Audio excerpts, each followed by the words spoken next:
እንዲሁም እግዚአብሔር ያከበራቸው ቅዱሳን ጻድቃን ሰማዕታት እግዚአብሔር መንፈስ ቅዱስ እንዳከበራቸው መጠን ለእነርሱም ክብር ይድረሳቸው። ለእናንተም እንደሚገባችሁ ክቡር አባታችን መልአከ ምሕረት ቆሞስ አባታችን ሁሉኒ የቤታችን ዋና አስተዳዳሪ ከገቢት ብርሃን ጊዜ ከቃል ምስር ዲያቆናት ከዚህ የተሰበሰባችሁ አባቶች፣ እናቶች፣ ወንድሞች፣ እህቶች፣ ህፃናትም ጭምር በጥቅሉ የእግዚአብሔር ልጆች በወደደን በእግዚአብሔር ስም ሰላም እላችኋለሁ። እንደምን አደራችሁ? እንደምን ሰነበታችሁ? እንደምን ቆያችሁ? በለዚህ ጀምሮ እስካሁን ድረስ እግዚአብሔር ስሙ ለዘላለም የተመሰገነ ይሁን። ለእመቤታችን ለቅድስት ድንግል ማርያም በዓል እንኳን አደረሳችሁ። እልል ብላችሁ እግዚአብሔርን አመስግኑ። ቀን እንድናይ ቃሉን እንድንሰማ እስከ ጊዜ እንድንቀደስ እንድንባረክ በረከት እንድናገኝ የፈቀደልን ማን የተመሰገነ ይሁን። ተናገሩ። ማን የተመሰገነ ይሁን። አመስግኑት። እልል ብላችሁ ዛሬ ዓመታዊ በዓል እንደሆነ ይታወቃል። ስለዚህ ትኩረታችሁ ለተወሰነ ጊዜ ወደ ትምህርቱ ብትሰጡ ጥሩ ብዬ ያስባል። ደግሞ የሚገባ ይሄ ሌሎቹን ሰብሰብ አድርጎ ጩኸት ይሰማል፣ ወደ ውጭ ይሰማሉ፣ ሹክሹክታም ያለ ይመስለኛል። ይህን ሁሉ ማስወገድ ያስፈልጋል። ያለው ከማን ቤት ስለሆነ ተናገሩ። ያለ ነው ከማን ቤት ነው? ኧረ ተናገሩ። ያለን ከማን ቤት ነው? በእግዚአብሔር ቤት ደግሞ የማን ቃል ይነገራል? የማን ቃል ይነገራል? በእግዚአብሔር ቤት ያለ ሰው የማን ቃል ይሰማል? የእግዚአብሔር ቃል ይሰማል እንጂ ራሱን ያዳምጥ ማለት ነው። የራሱን ወሬ ተራ የሆነ ነገር ለዛ ጊዜውን አይሰጥም ማለት ነው። እና እንዲያውም ከዚህ መገኘታችን እድለኞች መሆናችንን ማሰብ ያስፈልጋል። መገኘት ፈልገው ያልተገኙ አሉ። መማር ፈልገው ያልተማሩ አሉ። ማስቀደስ ፈልገው ያላስቀደሱ አሉ። መዘመር ፈልገው ያልዘመሩ አሉ። መቁረብ ፈልገው ያልቆረቡ አሉ። የእኛ ከዚህ መገኘት የእኛ ብቃት እንዳይመስላችሁ የማን ቸርነት ነው? የማን ቸርነት ነው? እግዚአብሔር የሰጠንን እድል ማባከን አያስፈልግም። እሺ ምዕመናን፣ እግዚአብሔር የሰጠንን እድል ማባከን አያስፈልግም። እንደ እግዚአብሔር መልካም ፈቃድ የትምህርታችን ርዕስ የሚሆነው ልደታ ለማርያም። ሁላችሁም ተናገሩ። አይሰማም? ምንድን ነው ያላችሁ? ልደታ ለማርያም። አምላካችን እግዚአብሔር የእመቤታችን በረከት በሁላችን ላይ ያሳድርብን። በዚህ ኃይለ ቃል ነው የምንነጋገረው። ምክንያቱም ዛሬ እያከበርን ያለው የማን ልደት ስለሆነ ተናገሩ። የማን ልደት ስለሆነ? የድንግል ማርያም ልደት ነው እያከበርን ያለ። አንድ ጥያቄ ጠይቃችኋል፣ ተዘጋጁ። ዛሬ አምላክን የወለደች ፈጣሪን የወለደች ማኅደረ መለኮት የሆነች ቅድስተ ቅዱሳን ንጽሕተ ንጹሐን ድንግል ማርያም ምን ያለችበት ቀን ነው? ምን ያለችበት ቀን ነው? የተወለደ ደስ አይልም? ይህን ቀን ማክበር በራሱ ደስ ይላል እኮ። መባረክ ነው፣ መቀደስ ነው። የኢትዮጵያ ኦርቶዶክስ ተዋሕዶ ቤተክርስቲያን ልዩ ስለሆነች የተለየች ስለሆነች ሕግ ያላት ስርዓት ያላት አምላካዊት ሐዋርያዊት ኩላዊት ስለሆነች የቅዱሳንን በዓል ከእመቤታችን ጀምሮ እግዚአብሔር ያከበራቸውን ቅዱሳን በቤተ ክርስቲያን ሕግ መሰረት አባቶች ባስቀመጡት ስርዓትና ሕግ መሰረት እግዚአብሔር በሰጣቸው ጸጋ መሰረት በዓላትን ታከብራለች። ቅዱሳንን በዓላት ታከብራለች አይደል? ታከብራለች አታከብርም? ከምን ጀምረን የምናከብር ሲንገሩ? የቅዱሳንን በዓል ስናከብር ከምን ነው የምንጀምረው? ከምን እንዲህ የሚያውቅሰዋል እንዴ? ከምን ነው የምንጀምረው? ሲያስቡ ጠይቁልኝ ናቸው። የቅዱሳንን በዓል ስናከብር የምንጀምረው ከምን ነው? ከምን? ከውልደታቸው ማለት ከልደታቸው ማለታቸው ማለት እግዚአብሔር ይመስገን አሁን ሁሉም ልደቱን አክባሪ ነው አይደል? በዛ በተለይ ልደት ጉዳይ አለመካከል ነው። የቅዱሳንን ልደት የቅዱሳንን በዓል የምናከብረው ከልደት አይደለም የሚጀምረው። ከምን የሚጀምረው? ከልደት አይደለም፣ ከጽንስ አይደል? ከጽንስ ነው የሚጀምረው። የሰማችሁ ነው? ከጽንስ ጽንሳቸው ጀምሮ የሚከበርላቸው ጽንሳቸው ጀምሮ መጸነሳቸው ጀምሮ የመጸነሳቸው በዓል ቀና የተጸነሱበት ዕለት ጭምር የሚከበሩ ቅዱሳን አሉ። አሉ የሉ? ተናገሩ። አሉ የሉ? የእመቤታችን በዓሏን ስናከብር ከምን ነው የምንጀምረው? ከምን ነው የምንጀምረው? ከመጸነሷ ጀምሮ ነው የምናከብር። ሌላስ እንደዚህ ጽንሱን የምናከብርለት ቅዱሳን ላይ ንገሩኝ።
ድንግል ማርያም እየተባለች ቅድስት እየተባለች ንጽሕት እየተባለች ክብርት እየተባለች ትጠራለች። በብሉይ ኪዳን ከተመለከታችሁ ደግሞ በምሳሌ የተለያዩ ምሳሌዎችን በመጠቀም አባቶቻችን አበው ነቢያት እመቤታችንን አስቀድመው ያዩዋት ነበር፣ ይናገሯት፣ አስቀድመው ይሰብኳት ነበር። በተለያዩ በልዩ ልዩ ህብረ መልክ በልዩ ልዩ ምሳሌ እየመሰሉ እመቤታችን ክብሯን ይገልጡ ነበር። ትንቢትም ይናገሩላት ነበር። በመሰንቆ በበገና በቤት እየመሰሉ በአትሮንስ እየመሰሉ በሌላም እየመሰሉ እመቤታችን ያመሰግኗት ነበር። ክብሯን ይናገሩላት ነበር። ከተወለደች በኋላ ደግሞ የተጸውዖ ስም ተሰጥቷት ማርያም ተብላ። ማርያም ማለት ምን ማለት ነው? ቅድም በተአምረ ማርያም እንደሰማችሁት ምን ማለት ነው የተባላችሁ? የእግዚአብሔር ጸጋ፣ እግዚአብሔር ስጦታ። ብዙ ትርጉም ነው የሚያስኬደው። ማርያም የሚለው በብዙ ይተረጉማል። ስለምታውቁት ሀብት እየተባለ ትተረጎማለች። ፍጽም ማርያም ማለት ፍጽምት ማለት ናት። ማርያም ማለት መርለ መንግሥተ ማለት ናት። ማርያም ማለት የእግዚአብሔር ስጦታ ማለት ናት እየተባለ እመብዙኃን የብዙዎች እናት እየተባለ ይተረጎማል ስሟ ማለት ነው። በዚህ ስም ማርያም በሚለው ስም በርካታ ሴቶች ተጠርተውበታል። ለምን? ማርያም በሚለው ስም በርካታ ሴቶች ተጠርተውበታል። ስማቸው አንድ ይሁን እንጂ ታሪካቸው ግን አይደለም፣ አንድ አይደለም። ታሪካቸው አንድ አይደለም፣ ሕይወታቸው አንድ አይደለም፣ ክብራቸው አንድ አይደለም፣ ጸጋቸው አንድ አይደለም። ተለያየ፣ ታሪካቸው ተለያየ። እመቤታችን ከነዛ ሁሉ ትለያለች። አይደለም ከነዛ በዓለም ካሉ ሴቶች ሁሉ ማን ትበልጣለች? ማን ትበልጣለች? እመቤታችን ቅድስት ድንግል ማርያም ትበልጣለች። ዮሐንስ አፈወርቅ ሲናገር በታሪክ ይላል። እየሰማችሁ ነው? ጥቂት እንኳን ተሳስቶ እንኳን የደግነት ታሪክ የሌለው ዲያብሎስ ነው። እየሰማችሁ ነው? ተሳስቶ እንኳን ጥቂት ደግነት የሚባል ነገር የለው ዲያብሎስ ነው። በታሪክ ደግሞ ጥቂት እንኳን ክፋት የሌለባት እመቤታችን ነው ይላል። በረከቷ ይደረብን። ስለ እርሷ ነው ዛሬ የምንነጋገር። እመቤታችን ቅድስት ድንግል ማርያም በቅዳሴ ላይ አባታችን ቅድም በዜማ ተናገሩ እንደነበረ ሁሉ አባ ሕርያቆስ የተናገረውን እንዴት እንደተጸነሰች ሊቃውንቱ ተናግረዋል። ከእነርሱ መካከል አንዱ ቅዱስ አባ ሕርያቆስ በረከቱ ይደረብንና ኦ ድንግል አኮ በፍትወተ ደነዝ ዘትጸነስኪ አላ በሩካቤ ዘበግናና ወያቄም ተወለድኪ። ድንግል ሆይ ሰዎች ተሳስተው በልተው ጠጥተው ሰክረው አይምሯቸውን አጥተው ኃጢአት ሰርተው በኃጢአት በርኩሰት እንደሚወለዱት አይነት በዛ መልኩ የተወለድሽ ድንግል ማርያም ሆይ አንቺ የተወለድሽው እግዚአብሔር አምላክ ለአዳም በሰጠው ተስፋ መሰረት እግዚአብሔር ለአዳም አንድ ቃል ኪዳን ነግሮት ነበር። ምን ብሎ? ብዙሁ ወተባዝሁ ወብልዑ አለ ምድር። ብዙ ተባዙ፣ ምንም ሙሏት ብሎ በሰጠው ቃል ኪዳን ነው የተወለድሽው። ይህ ብቻም አይደለም። አንቺ የተጸነሽው ቅዱስ ጳውሎስ እንደተናገረው ቅዱስ በሆነ ጋብቻ ለሚታቸው መተላለፍ ርኩሰት በሌለበት በንጹህ ጋብቻ ነው የተወለድሽው። ከንጹህ ጋብቻ ነው የተገኘሽው።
ማን ነበረች? ሳራ ማለት የብዙዎች እናት ነው። የፊት ስሟ ማን ነበረ የሚባለው? ሶራ አይደል? ሶራ የጥቂቶች እናት፣ ሳራ ደግሞ የብዙዎች እናት። ያቺ ደግ እናት፣ ያቺ የይስሐቅ እናት፣ ያቺ ሥላሴን በደግነት የተቀበለች፣ ያቺ ባለቤቷን የምታከብር፣ ያቺ ለቃል ኪዳን የምትኖር፣ ያቺ ባለቤቷን አብርሃምን ጌታዬ እያለች የምትጠራው፣ ያቺ የታመነች ምንድን ነበረች? ሶራም መካን ነበረች ይላል መጽሐፍ ቅዱስ ነው። ኦሪት ዘፍጥረት ምዕራፍ 11 ቁጥር 30 ላይ ወሶራሰ መካን ይእቲ እስመ ውልድ አልባቲ። ሶራ መካን ነበረች። ምን አልነበራትምና አስቧት እንግዲህ ሃይማኖት የላትም እንዳንል ሥላሴ ተቀብላለች። ለቃል ኪዳኑ አትታመንም እንዳንል አብርሃምን ጌታ እያለች ታከብረዋለች። ስነ ምግባር የላትም እንዳንል ያለፈ ያገደመውን የወጣ የወረደውን ሁሉ እንትን ነበር ትቀበል ነበር። እና ለምንድን ነው እንዲህ ከሆነ ሶራ መካን የሆነች? ለምንድን ነው? ሶራ ብቻ ማለት ሳራ ብቻ ማለት ነው። ሶራ ሳራ የፊት ስሟ ሶራ፣ የኋላ ስሟ ሳራ። ሳራም ሌሎችም የሳራ ልጆች መካን የሆኑት የሚመስላቸው አንድ የተወሰኑ ነጥቦችን ማንሳት በጣም ተገቢ ነው ብዬ አስባለሁ። በዚህ ጉዳይ ግልጽ የሆነ መረዳት ስለሚሆን ሰዎች መካን የሚሆኑት አንደኛ የእግዚአብሔር የቸርነት ስራ እንዲገለጥ ነው። የማን ስራ? የእግዚአብሔር የምን ስራ? የቸርነት ስራ እንዲገለጥ ነው። በደንብ ያዙ። እግዚአብሔር ቸርነት ለሁላችንም ያድለን። በዮሐንስ ወንጌል ምዕራፍ 9 ላይ ተመልከቱ። ተመሳሳይ ታሪክ ታገኛላችሁ። የዮሐንስ ወንጌል ምዕራፍ 9 ቁጥር 1 እስከ 5 ላይ ተመልከቱ።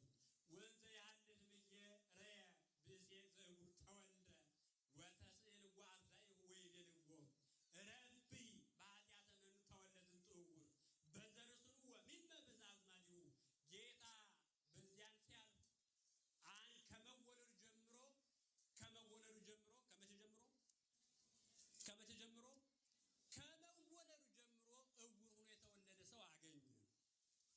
አሁን ሰው እንግዲህ ከመቼ ጀምሮ ነው እውር የሆነው? ከመቼ ጀምሮ ነው? እና አሁን ሰው እውር የሆነው በማን ኃጢአት ነው? ሲንገሩ በማን ኃጢአት ነው?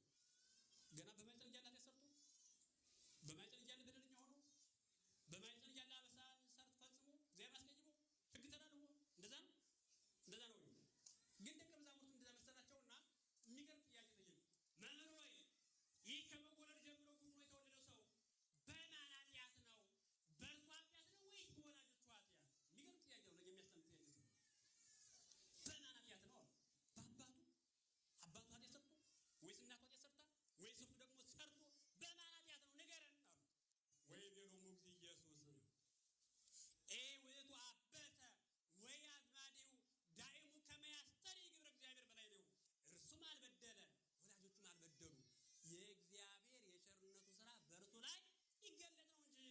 ፈወሰው ይላል። ክብርና ምስጋና ለስሙ አጠራሩ ይሁን። ስለዚህ ሰዎች እውር ነው ሊወለዱ ይችላሉ። አንካሳ ሆኖ ሊወለዱ ይችላሉ። ሌላም ችግር ደርሶባቸው ሊወለዱ ይችላሉ። ያ ግን የኃጢአት ምክንያት ነው ማለት አይቻልም። ወይም እናቱ በደለኛ ስለሆነች ወይም አባቱ በደለኛ ስለሆነ አይደለም። ሰዎችን መካኖች ሆነው የሚቆዩት ለተወሰነ ጊዜ ለእግዚአብሔር የተስተናገደባት ሥላሴ ቤቷን የባረኩላት ሥላሴ የተቀበለች ያቺ ደግ ሴት መካን ነበረች እና እግዚአብሔር ለአብርሃም ተገለጠና አብርሃም እንዲህ አለው፣ አብርሃም ሆይ አለው። አቤት አለ። ከዛሬ ጀምሮ ሶራ ትበላት። ማን በላት አለው? ማን በላት? ሳራ በላት አለ። ሳራ በላት። አሕዛብ ወነገሥተ አሕዛብ እንዲሁ እስመ ባርካ ወእሁባ ውሉደ እምኔከ አሕዛብ ወነገሥተ አሕዛብ ይወጽኡ እምኔሃ። እባርካታለሁ። መካን ነበረች እኮ እባርካታለሁ፣ አከብራታለሁ፣ ከአንተም ልጆችን ልጅን እሰጣታለሁ። አሕዛብና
ቤተሰብ በዚህ መንገድ በጣም ብዙ ተፈትኑ።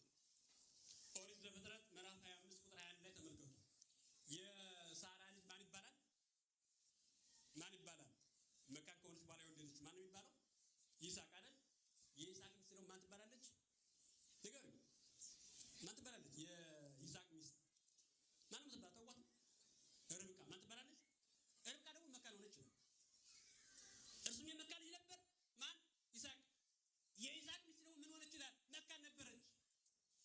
ምን ነው ማድረግ ያለበት? በተለይ እንዲህ አይነት ፈተና ቢገጥማችሁ፣ እንዲህ አይነት ፈተና ያለባችሁ ካላችሁ የመፍትሄያችሁ አማራጭ መሆን ያለበት እግዚአብሔር ብቻ። የመፍትሄያችሁ መንገድ መሆን ያለበት እግዚአብሔር ብቻ። ከዛ ውጭ ያለው ነገር ገዳይ ነው። ከዛ ውጭ ያለው ነገር አድካሚ ነው። ከዛ ውጭ ያለው ነገር ችግርን ነው የሚፈጥረው። የመካን ልጅ ነበረ ይስሐቅ። የይስሐቅ ሚስት ርብቃ ደግሞ መካን ሆነች ይችላል። ያን ጊዜ ይስሐቅ ግን ዛሬ ሰዎች እንደሚያደርጉት ወደ ሟርተኞች፣ ወደ ጠንቋዮች፣ ወደ ምድራውያን ሰዎች፣ ወደ ምድራውያን ነገር አልሄደም። ወጸለየ ሀበ እግዚአብሔር በእንተ ርብቃ ብእሲቱ እስመ መካን ይእቲ። ይስሐቅ ወደ እግዚአብሔር ጸለየ። ሚስቱ ርብቃ መካን ነበረችና። ይስሐቅ ወደ ማን ጸለየ? ይስሐቅ ወደ ማን ጸለየ? ለምን ጸለየ? ሚስቱ መካን ነበረችና። ወሰምዖ እግዚአብሔር ወጸንሰት ርብቃ ብእሲቱ። እግዚአብሔርም የይስሐቅን ጸሎት ሰማውና መካን የነበረችው ርብቃ ጸነሰች ይላል። ክብርና ምስጋና ለእግዚአብሔር ይሁን። እልል ብላችሁ እግዚአብሔርን አመስግኑ። አያችሁ የጸሎትን መፍትሄ፣ አያችሁት የጸሎትን ጥንካሬ፣ አያችሁ የጸሎትን ኃይል። መካኒቱን ያስወለዳት የይስሐቅ ጸሎት ነው። እንዲህ አይነት ባልም ነበር ለሚስት የሚጸልይ። በእውነት ወንዶችም ይስሐቅን መሆን ያስፈልጋል። እንዲህ አይነት ፈተና ሊገጥም ይችላል በትዳር። ያን ጊዜ የማይደረግ ነገር፣ የማይገነባ ነገር፣ የማይጠቅም ነገር፣ የማይረባ ነገር ከመፍጠር ይልቅ ልክ እንደ ይስሐቅ ወደ እግዚአብሔር መጸለይ። የችግሮቻችን መፍትሄ ጸሎት ስለሆነ እግዚአብሔር የጠየቅነውን የሚሰጥ፣ የለመንነውን ሁሉ የሚሰጥ፣ ፍላጎታችን የሚያሟላ፣ መሻታችን ሁሉ የሚፈጽም አምላክ ስለሆነ ማለት ነው። እና ይስሐቅ ወደ እግዚአብሔር ጸለየ። ይስሐቅም ስለ ርብቃ ስለ ሚስቱ ወደ እግዚአብሔር ጸለየ። እግዚአብሔርም ጸሎት ሰማውና ማን ጸነሰች ይላል? ርብቃ ጸነሰች። ማና ማን ወለደች? ያዕቆብና ኤሳው። ኤሳውና ያዕቆብ የተወለዱት ከርብቃ ነው። ርብቃ የወለደችው በማን ጸሎት ነው? በባለቤቱ። ባለቤቱ ማን ይባላል? ይስሐቅ። ሌላም መመልከት ትችላላችሁ። ነብዩ ሳሙኤል ተመልከቱ። ነብዩ ሳሙኤል በረከቱ ይደርብንና የተወለደው በማን ጸሎት ነው? በማን ጸሎት ነው? ንገሩኝ። በማን ጸሎት ነው? በእናቱ ጸሎትና በእናቱ ሕፃን ተወለደ። ሐና የሳሙኤል እናት መካን ነበረች። ብዙ ጊዜ ወደ ቤተ እግዚአብሔር ስትሄድ፣ በተለይም ወደ ሴሎ በምትወጣበት ሰዓት ሁልጊዜ ጥያቄዋ ይሄ ነበር። ታለቅስ ነበር፣ ታነባ ነበር። ሰዎች ያገሏት ነበር፣ ይገፏት ነበር። የበለጠ እንድታዝን፣ ብቸኛ እንድትሆን፣ እንድትሰቃይ ምክንያት የሆኗት ነበር። እና መስዋዕቱ ከዕለታት በአንድ ቀን ወደ ቤተ እግዚአብሔር ሄዳ፣ ወደ ሴሎ ማለት ነው፣ በቤተ እግዚአብሔር ሰቅሰቅ ብላ ለቀሰች ይላል። ማነት እርሷ? ሐና። መጽሐፈ አንደኛ ሳሙኤል ተመልከቱ። አንደኛ ሳሙኤል ምዕራፍ 1 ቁጥር 9 ላይ ቁጥር 19 ላይ ተመልከቱ። መስዋዕቱን ከበሉ በኋላ ሐና በእግዚአብሔር ፊት ቆመችና በሴሎ ምርር ብላ ለቀሰች። የሰማችሁ ነው። ምርር ብላ ለቀሰች። ወደ እግዚአብሔርም ጸለየች። እንዲህ ብላም ተሳለች። የሰራዊት ጌታ እግዚአብሔር ሆይ፣ የሰራዊት አምላክ እግዚአብሔር ሆይ፣ የእስራኤል አምላክ እግዚአብሔር ሆይ፣ በእውነት የኔን የባሪያህን የሐናን መዋረድ ተመልክተህ ብታስበኝ፣ ባትረሳኝ፣ በቸርነት ብታስበኝ፣ ቸርነትን ለኔ ብትሰጠኝ፣ ጸጋህን ለኔ ብትሰጠኝ፣ ወንድ ልጅ ብወልድ እድሜውን ሁሉ እንዲያገለግል ለማን ሰጠዋለሁ አለች? ለማን ሰጠዋለሁ አለች? ለእግዚአብሔር ሰጠዋለሁ ብላ ተሳለች። ማን? ሐና። ወዲያው ወአይመራ ሕልቃና ለሐና ብእሲቱ፣ ባለቤቷ ሕልቃና አወቃት። ወተዘከራ እግዚአብሔር ወጸንሰት። እግዚአብሔርም ልክ ሳራን እንዳሰበ፣ ልክ ርብቃን እንዳሰበ የሳሙኤል እናት ማንን? ሐናን አሰባትና ወዲያው ጸነሰት። ከእግዚአብሔር ለምኛ ተቀብየዋለሁና ስትል ስሙ ሳሙኤል ብላ ጠራች ይላል። ክብርና ምስጋና ለእግዚአብሔር ይሁን። እልል ብላ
ትንሽ ቤት እንስራለት፣ አልጋም እናስቀምጥ፣ ጠረጴዛ ወንበር መብራት እናስቀምጣለን።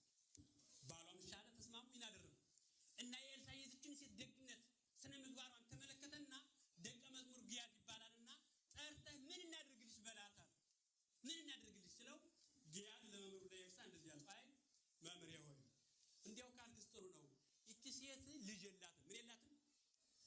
ምን የላትም? ልክ እንደ ሐና እንደ ኢያቄም ልጅ የሌላት ናት። ልጅ በማጣት የምትቸገር ናት። እና እንዲያው ካልክስ ከእግዚአብሔር ዘንድ አማልደህ ጸልየህ ልጅ አሰጣት። ልጅ የላትም አለው። ጥራት አለው። ጠራት። ኤልሳ አስጠራት። ከኤልሳ ዘንድ ቆመች። ከኤልሳ ዘንድ መጣች። ኤልሳም እንደዚህ ያለ እቺ ሴት ምን አልነበራትም ብለናል? ምን አልነበራትም? ምዕመናን ተናገሩ። ምን አልነበራትም? ልጅ አልነበራትም። ኤልሳ እንዲህ አላት። የእግዚአብሔር ሰው ኤልሳ፣ የእግዚአብሔር ነቢይ ኤልሳ፣ የኤልያስ ደቀ መዝሙር፣ የኤልያስ ጸጋ ያደረበት እግዚአብሔር መንፈስ ቅዱስ ያልተለየው እግዚአብሔር ያከበረው ነቢይ ኤልሳ እንዲህ አላት፣ አነ ከመ ዮም ትረክቢ ወልደ። የዛሬ ዓመት ልጅ ታገኛለሽ አላት። የዛሬ ዓመት ምን ታገኛለሽ? የዛሬ ዓመት ልጅ ታገኛለሽ አላት። ሴትዮዋ በጣም ተደነቀችና እንደ ቅድሙ ታሪክ ጌታዬ ባሪያህን እንዳትወሸል ደግጠቁ አነ ከመ ዮም ትረክቢ ወልደ። ኤልሳ የዛሬ ዓመት ልጅ ታገኛለሽ አላት። ኤልሳ በተናገረው በዓመቱ ኤልሳ በተናገረባት በዛች ዕለት ያቺ ሴት ወንድ ልጅ ወለደች ይችላል። ክብርና ምስጋና ለእግዚአብሔር ይሁን። እግዚአብሔር ለብላችሁ አመስግኑ። የምንሰንፈው ለምን እንደሆነ ታውቃላችሁ? መጽሐፍ ቅዱስ አናነብ። የምንሰንፈው የምንደክመው ለምን እንደሆነ ታውቃላችሁ? ታሪክ አናነብ። ታሪክን ተመልከቱ። ታሪክን ይስሐቅ እንዴት እንደተወለደ፣ ያዕቆብ እንዴት እንደተወለደ፣ ሳሙኤል እንዴት እንደተወለደ፣ ኤልሳ እንዴት ልጅ እንደሰጠ፣ ሌላም ተመልከቱ። መላእክትም ልጅ ያሰጣሉ። መጥምቀ መለኮት ቅዱስ ዮሐንስ እንደሚወለድ ማን ነበር የተናገረ? ማን ነበር የተናገረ? ማን ነበር የተናገረ? ቅዱስ ገብርኤል። ቅዱስ ገብርኤል ጥበቃው የለኝም። የሉቃስ ወንጌል ምዕራፍ 1 ምዕራፍ 1 ተመልከቱ እንዴት እንደሚወለድ፣ ማን እንደሚባል፣ ምን አይነት ልጅ እንደሚሆን፣ ቅድስናው፣ ቤቱናው፣ ንጽህናው፣ ነብይነቱን፣ ታላቅነቱ ማን ተናግሮ ነበር? ሊቀ መላእክት ቅዱስ ገብርኤል አይደል? ተናግሮ እና ወጣን ስንመለስ ልክ አሁን እንዳየነው የእመቤታችን አያቶች በጥሪቃና ቴክታ ምን ነበሩ? ባለጠጎች ነበሩ። ምን ግን አልነበራቸውም? ምን ግን አልነበራቸውም? ልጅ አልነበራቸውም። ከዕለታት በአንድ ቀን ቴክታ በጥሪቃ ይባላል ወንዱ። በጥሪቃ ወደ ቤተ መዛግብት ገብቶ የገንዘቡን ብዛት የሀብቱን አይነት ተመለከተና ቴክታ ሆይ እኔ መካን፣ አንቺ መካን፣ ይህ ሁሉ ገንዘብ፣ ይህ ሁሉ ብር፣ ይህ ሁሉ ወርቅ፣ ይህ ሁሉ የቁም እንስሳ፣ ይህ ሁሉ ነገር ለማን ይሆናል አለ። ለማን ይሆናል? በደንብ ተከታተሉ። ለማን ይሆናል አለ። ቴክታም እንዲህ አለች፣ ተስፋ ቆረጠችና ጌታዬ ሆይ ምናልባት እግዚአብሔር ከኔ ባይሰጥ ከሌላ ይሰጥ ይሆናል። ስለዚህ አግብተህ ብትሞክር ወንድሜ አለችው። የመፍትሄ ሀሳብ አለ። ጭንቀት ያመጣው አይደል? ችግር ያመጣው አይደል? ለዛ ግን ሁለቱም በጣም ይተማመኑ ስለነበር፣ ሁለቱም የጸና እምነት ስለነበራቸው፣ ሁለቱም ለቃል ኪዳን ተገኝ ስለነበሩ፣ ሁለቱም በቃል ኪዳናቸው የጸኑ ስለነበሩ በጥሪቃም እንዲህ አለ፣ ይሄንንስ እንደማላደርገው ማን ያውቃል አለ። ማን ያውቃል? እግዚአብሔር ያውቃል። የረከሰ ነገር እንዳልሰራ፣ የማይገባ ነገር እንደማልፈጽም፣ ቃል ኪዳኔን እንደማላፈርስ እግዚአብሔር ያውቃል አለ። በዚህ ጊዜ አዘኑ፣ ተከዙ፣ ልጅ የላቸውምና ወደ ቤታቸውም ተመለሱ። በዕለቱ ራእይ አዩ። እንቦሳይቱ ከበረታቸው እንቦሳ ስትወጣ እንቦሳይቱ እየወለደች እስከ 6 ድረስ። 6ኛይቱ ምን ነበር የወለደችው? ጨረቃ። 7ኛይቱ ፀሐይ። ከዛ ለመፈክረ እንደወገርና የተርጓሚ ነገር እንደምታውቁት በግምትም ይናገራል፣ በስሌትም ይናገራል። በስሜትም በግምትም። አሁን ደግሞ ከበስተጀርባ የሆነ ሰው አስቀምጠው ይናገራሉ። እንደዛ ያደርጋቸው ይሄ ሁሉ ይጠቅማል እና አይ እንደው ደጋግት ወዳላችሁ የጨረቃ ነገር እንደንጉስ እንደነብይ ያለ ሊሆን ይችላል። የፀሐይ ነገር ግን አልተገለጠልኝም አላቸው።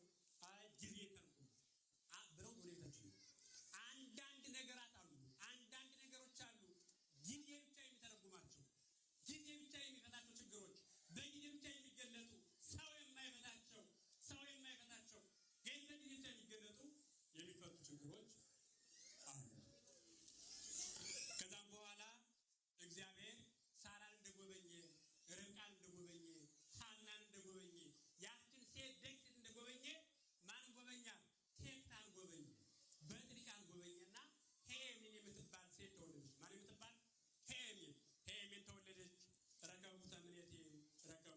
ምኞቴን አግኝ እንደማለት ያለም ትርጉሙ።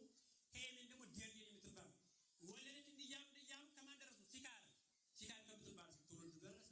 ያቺ ሴት ደግሞ ማን ወለደች? ሐናን ወለደች። ሐና ለአካለ መጠን ስታደርስ ለማን አጋቧት? ኢያቄም ለሚባል ከማን ነገር ተወለደ? ከቤተ ይሁዳ ተወለደ። በጣም ቅን፣ ደግ፣ ንጹህ፣ ፍጹም አማኝ ለሆነ ሰው አጋቧት። ባለጠጎች ሆኑ። ነገር ግን ልክ እንደ አያቶቹ ሐና ምን ሆነች? መሃን ሆነች። መካን ማለት በጊዜ ማለት መካን መሃን ሆነች። ልጅ አልነበራቸው። ልጅ ባለመኖራቸው ደግሞ ሁልጊዜም ወክልኤሆሙ ወነበሩ ክልኤሆሙ ዘያዝኑ በእንተ ኃጥእ ውልድ።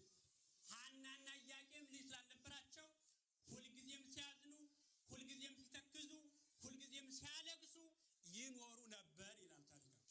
እንዲያውም ልጅ በማጣታቸው የተለያየ ችግር ደርሶባቸው ጎረቤት ያሉ ሰዎች አንቺ ደረቅ ይሏት ነበር። ህፃናት ላይ ትኩረት አድርጉ። ታሪኩን እየጠቀለሉት ለመጨረስ ሞክራለሁ እና የተለያየ ፈተና ገጠማቸው፣ የተለያየ ችግር። ሐናን አንድ ሴት ነበረች ከጎረቤቷ ከሐና ጎረቤት፣ አንቺ ድንጋይ ክፋት ያደረቀሽ፣ ክፋት እንዳትወልድ ያደረገሽ፣ ልጅ ያልወለድሽው በክፋትሽ ነው፣ በበደልሽ ነው እያለች ትዘባበትባት ነበር። ይህ ብቻም አይደለም፣ ከቤተ መቅደሱ ጀምሮ እስከ ማህበረሰብ ጭምር ሐናና ኢያቄም ቀላል የማይባል መከራ፣ ቀላል የማይባል ፈተና አሳልፈዋል። እንዲያውም የእመቤታችን ወላጆች ስለሆኑ እመቤታችንን ስላገኙ በቀላሉ እዚህ ደረጃ የደረሱ እንዳይመስላችሁ። ከባድ ፈተና። አንቺ ደረቅ የተባለች ቤተ መቅደስ ሲሄዱ፣ ቤተ መቅደስ እንደ ማንኛውም አማኝ መስዋዕታቸውን መባቸውን ዛሬ ልክ እናንተ ስለታችሁን ሁላችሁ መባችሁን ተሸክማችሁ፣ ስንዴያችሁን ተሸክማችሁ፣ ጥላውን ይዛችሁ፣ መቋሚያውን ይዛችሁ፣ መስቀሉን ይዛችሁ፣ ልብሱን ይዛችሁ፣ አልባሱን ይዛችሁ እንደምትመጡ ሁሉ ሐናና ኢያቄም መባቸውን ይዘው ወደ ቤተ እግዚአብሔር ሲሄዱ ካህናቱ አይቀበሏቸውም ነበር። እየሰማችሁ ነው? ካህናቱ አይቀበሏቸውም ነበር። ሊቃነ ካህናቱ አይቀበሏቸውም ነበር። ምክንያት ከተባለ እናንተ እግዚአብሔር የጠላችሁ ናችሁ፣ እግዚአብሔር እኛን መጥራትን በምን ያውቃችሁ ከተባለ ልጅ የላችሁም፣ ልጅ ያልወለዳችሁ ክፎች ስለሆናችሁ ነው፣ የተረገማችሁ ስለሆናችሁ ነው በማለት መስዋዕታቸውን ሁሉ ይከለክሏቸው ነው። ምዕመናንም ከቤተ እግዚአብሔር በሚደረገው ዝግጅት ያገሏቸው ነው። ከዕለታት በአንድ ቀን ሐና ኢያቄም ከቤተ እግዚአብሔር ሲመለሱ በደረሰባቸው ጉዳይ ውስጣቸው ተነክቶ አዝነው ተክዘው ወደ ቤታቸው ሲመለሱ መንገድ ላይ ያረፉና ብጻት ተሳሉ። እንዲህ አሉ፣ ጌታ ሆይ፣ በተለይ ሐና እንዲህ አለች፣ አርጋብ ርግቦች ከልጆቻቸው ጋር ሲጫወቱ አይታ፣ ዛፎች አፍርተው አብበው ፍሬ ይዘው አይታ እንዲህ ብላ ተሳለች፣ ጌታ ሆይ፣ ርግቦች እንዲራቡ የምታደርግ ርግቦች እንዲራቡ የሚያደርግ ማን ነው? ምእመናን፣ ርግቦች እንዲራቡ የሚያደርግ ማን ነው? እግዚአብሔር አይደል? እጽዋት እንዲያብቡ የሚያደርግ ማን ነው? እጽዋት እንዲያፈሩ የሚያደርግ ማን ነው? እግዚአብሔር ነው። እግዚአብሔር ሆይ አልቻለ፣ እጽዋት እንዲያፈሩ የምታደርግ አንተን አውቃለሁ። ስለዚህ እጽዋት እንዲያብቡ የምታደርግ፣ እጽዋት እንዲያፈሩ የምታደርግ፣ አርጋብ ርግቦች እንዲራቡ የምታደርግ ጌታ ሆይ፣ የኔ የባሪያህ የሐና ተፈጥሮ ከድንጋይ ነውን? ልጅና ስጠኝ ብላ አዘነች። ወዲያውኑ ብጻት ገቡ። ማንና ማን? ሐናና ኢያቄም እንዲህ ብለው ተሳሉ፣ ጌታ እግዚአብሔር ሆይ በቸርነቱ ጎብኝተን፣ ጌታ እግዚአብሔር ሆይ በቸርነቱ ጎብኝተን ልጅ ብትሰጠን፣ ወንድም ይሁን ሴት እኛን ጥሮ ወጥቶ ወርዶ ይርዳን አንልም። ወንድም ቢሆን የእግዚአብሔር አገልጋይ ይሆናል፣ ሴትም ብትሆን የማን አገልጋይ ትሆናለች? የእግዚአብሔር አገልጋይ ትሆናለች። እነሱ ሰፍታ መጋረጃ ፈትላ የምትኖር ትሆናለች። ድሮ እኮ እንዲህ አይነት ስለት ነበራል። እናቶቻችን ኢትዮጵያውያን ወደ ቤተ እግዚአብሔር መጋረጃ ሰፍተው ያመጡ ነበር አይደል? መሶበ ወርቅ ፈትለው ያመጡ ነበር። አሁን እንኳን ለቤተ እግዚአብሔር መሶበ ወርቅ ልትፈትል እንዴት ነው ነገሩ አይደል? አለ የለም? አያ ይኖራል። ትችላላችሁ፣ ሁሉን ነገር መስራት ትችላላችሁ አይደል? ምክንያቱም ከኢትዮጵያውያን እናቶቻችሁ የወረሳችሁ ብዙ ነገር አለን። የእናቶቻችን በረከት ያሳደረብን። ይሄን ተሳሉ። ይሄን ከተሳሉ በኋላ እግዚአብሔርም ጸሎታቸውን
በምንድን ነው?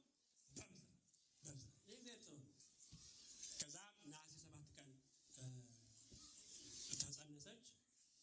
ግንቦት 1 ቀን ልዩ የሆነች ፍጥረት ልዩ የሆነች ከሴቶች ሁሉ የተለየች የተባረከች በንጽህና ወደር የሌላት በክብሯ ወደር የሌላት በንጽህናዋ ወደር የሌላት በእናትነቷ በአዛኝነቷ በፍቅሯ ሰውን በመውደዷ ፍጥረትን ሁሉ በመውደዷ ምሳሌ የሌላት ማን ተወለደች? ድንግል ማርያም ግንቦት 1 ቀን። ክብርና ምስጋና ለእግዚአብሔር ይሁን። ይህ ቀን ተራ ቀን እንዳይመስላችሁ ምእመናን። ዛሬ ግንቦት 1 ቀን ነቢያት ትንቢት የተናገሩላት ምሳሌ የመሰሉላት እመቤታችን የተወለደችበት ቀን ነው። ግንቦት 1 ቀን የሐዋርያት ሞገሳቸው እመቤታችን የተወለደችበት ቀን ነው። ግንቦት 1 ቀን የሰማዕታት እናታቸው የተወለደችበት ቀን ነው። ክብርና ምስጋና ለእግዚአብሔር ይሁን። እልል ብላችሁ እግዚአብሔርን አመስግኑ። ግንቦት 1 ቀን የመላእክት እህታቸው የተወለደችበት ቀን ነው። ግንቦት 1 ቀን የምእመናን ተስፋቸው የተወለደችበት ቀን ነው። ግንቦት 1 ቀን የችግረኞች ስንቃቸው የላዘኑ መጽናኛቸው ድንግል ማርያም የተወለደችበት ቀን ነው። ግንቦት 1 ቀን የፀሐይ ጽድቅ የክርስቶስ መገኛ እውነተኛዋ ምስራቅ ድንግል ማርያም የተወለደችበት ቀን ነው። ግንቦት 1 ቀን በረከተ ስጋን በረከተ ነፍስን ከልጇ ከወዳጇ ከጌታችን ከመድኃኒታችን ከኢየሱስ ክርስቶስ እያማለደች የምታሰጥ እመቤታችን የተወለደችበት ቀን። ክብርና ምስጋና ለእግዚአብሔር ይሁን። በረከቷን በሁላችን ላይ ያሳድርብን። ከሐናና ከኢያቄም የምንማራለን ካላችሁ ተስፋ ለመቁረጥ በእምነት መጽናት በእምነት መበርታት የኋላ ታሪክን ማስታወስ የኋላ ታሪክን እኛ የኋላ ታሪክን ማስታወስ ከቻልን በኋላ ያለፉ የቀደምት አባቶቻችን ታሪክ የነ አብርሃምን የነ ይስሐቅን የነ ያዕቆብን የነ ሳሙኤልን የነ ኤልሳቤጥን የነ ዘካርያስን ታሪክ ማስታወስ ከቻልን በጊዜው በወቅቱ በዘመኑ በየትኛውም ሁኔታ በየትኛውም ጊዜ በየትኛውም ወቅት የሚመጣው ችግር ሁሉ ሊፈታን ሊያዳክመን ይችላል እና እንደ አባቶቻችን የጸና ስነ ምግባር የቀና ሃይማኖት የጸና ሃይማኖት የቀና ስነ ምግባር ኑሮን እንደ አባቶቻችን በርተን እንደ አባቶቻችን ጸንተን እንደ አባቶቻችን እግዚአብሔርን አክብረን አባቶቻችን የወረሱትን የእግዚአብሔርን ክብር እንድንወርስ የአባቶቻችን ጸሎት ትርዳን። ልደታ ለማርያም ስለነበረን ክፍለ ጊዜ አባቶቻችን እግዚአብሔር የተመሰገነ ይሁን። የእግዚአብሔር ቸርነት የድንግል ማርያም አማላጅነት አይለየን። ወስብሐት ለእግዚአብሔር ወለወላዲቱ